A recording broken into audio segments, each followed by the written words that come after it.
വയനാട് ജില്ലയിലേക്ക് വളരെ വേഗം നമുക്ക് സമയം അവസാനിക്കാനായി. അപ്പോൾ വയനാട് ജില്ലയിലേക്ക് നമുക്കറിയാം 3-1 എന്നുള്ളതായിരുന്നു 2-1 എന്നുള്ളതായിരുന്നു കഴിഞ്ഞ തവണത്തെ LDF 3 എന്ന രീതിയിൽ UDF പ്രതീക്ഷിക്കുകയാണ്. LDF അത്രമാത്രം പ്രതീക്ഷയുണ്ടോ എന്ന് തോന്നുന്നില്ല. സ്വാഭാവികമായിട്ടും കൽപ്പറ്റയിൽ സിദ്ദിഖിന്റെ വിജയം ഉറപ്പാണ്. അതുപോലെ കഴിഞ്ഞ തവണ നേടിയ മാനന്തവാടി സീറ്റ് അത് പോകുവാനും അല്ലേ OR കേളു തോൽക്കുവാനും സുൽത്താൻ ബത്തേരിയും മാനന്തവാടിയും കൽപ്പറ്റയും ഇത്തവണ UDF തങ്ങൾക്കൊപ്പം നിൽക്കുമെന്ന് ഉറച്ചു വിശ്വസിക്കുന്നു.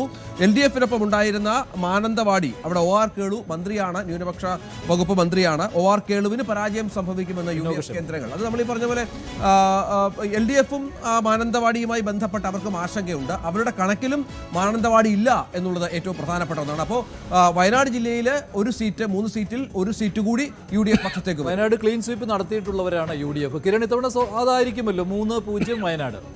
അങ്ങനെ വേണമെങ്കിൽ സാധ്യതയുള്ള ഒരു ജില്ല തന്നെയാണ്. അക്കാര്യത്തിൽ എന്തായാലും ഇപ്പോൾ കൽപ്പറ്റയിൽ ടി സിദ്ദിഖിന്റെ വിജയത്തിൽ യാതൊരുവിധ സംശയവും ആർക്കും എവിടെയുമില്ല. സുൽത്താൻ ബത്തേരിയിലും IC ബാലകൃഷ്ണ വിജയത്തിലും അങ്ങനെ കാര്യമായ സംശയവുമില്ല. പക്ഷേ മാനന്തവാടിയിൽ അങ്ങനെയല്ല. മാനന്തവാടിയെ സംബന്ധിച്ചിടത്തോളം അവിടെ കടുത്ത പോരാട്ടം തന്നെയാണ് OR കേളു നടത്തുന്നത്. ആ OR കേളുവിൻ്റെ ഒരു 50-50 ചാൻസ് രണ്ടുപേർക്ക് നൽകാവുന്നതിനപ്പുറത്തേക്ക് ഇന്നയാൾ വിജയിക്കുമെന്ന് പറയാൻ കഴിയുമെന്ന് എനിക്ക് എന്തായാലും എൻ്റെ വിലയിരുത്തൽ തോന്നുന്നില്ല. UDF-ന്റെ ഉറപ്പിച്ച സീറ്റിൽ നമുക്ക് 2 എണ്ണത്തെ പെടുത്താം. ഒരെണ്ണം ബലാബലത്തിൽ തന്നെ നിർത്തേണ്ടി. അതായത് മാനന്തവാടിയിൽ ഇപ്പോഴും UDF ജയിക്കും നമുക്ക് ഉറച്ചു പ്രതീക്ഷിക്കാൻ പറ്റില്ല. OR കേളുവിന്റെ ഉഷാ വിജയന്റെ വിജയം അത് ഉണ്ടാകുമെന്ന് തന്നെയാണ് ഞാൻ കരുതുന്നത്. അങ്ങനെയാണ് അവിടെ ഒരു അട്ടിമറി നടക്കും.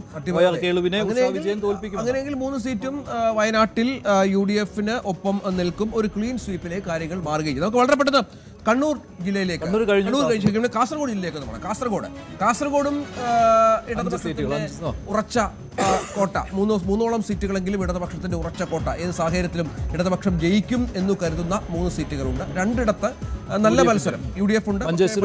കാസർഗോഡും ഒരു ത്രികോണ പോരാട്ടത്തിന്റെ പ്രതീതിയൊക്കെ ഉണ്ട്. നമുക്ക് ആ ഒരു സാധ്യതകളിലേക്ക് അവർ ഉറച്ച കോട്ടകൾ പ്രതീക്ഷിക്കുന്ന മത്സരം പ്രതീക്ഷിക്കുന്ന ലഭിക്കുമെന്ന് പ്രതീക്ഷിക്കുന്ന സീറ്റുകൾ അതായത് വളരെ കൃത്യമായി തന്നെ തൃക്കരിപ്പൂർ കാഞ്ഞങ്ങാട് ഉദുമ ഏതു സാഹചര്യത്തിലും തൃക്കരിപ്പൂറും കാഞ്ഞങ്ങാടും ഉദുമയും കാരണം അതിനുള്ള ഭൂരിപക്ഷം കൂടി കഴിഞ്ഞ തവണയുണ്ട്. 13,000-ന് മുകളിൽ വോട്ടുകളുടെ ഭൂരിപക്ഷം CK കുഞ്ഞമ്പൂരിന് ഉദുമയിൽ കിട്ടിയിരുന്നു. കാഞ്ഞങ്ങാട് ചന്ദ്രശേഖറിന് 27,139 വോട്ടുകളുടെ ഭൂരിപക്ഷം. തൃക്കരിപ്പൂരിൽ M രാജഗോപാലൻ ജയിച്ചത് 26,137 വോട്ടുകൾക്കാണ്. അതുകൊണ്ട് തന്നെ തൃക്കരിപ്പൂരും ഉദുമയും കാഞ്ഞങ്ങാടും ഏത് സാഹചര്യത്തിലും തങ്ങൾക്കൊപ്പം നിൽക്കും എന്ന് LDF ഉറപ്പിക്കുന്നു.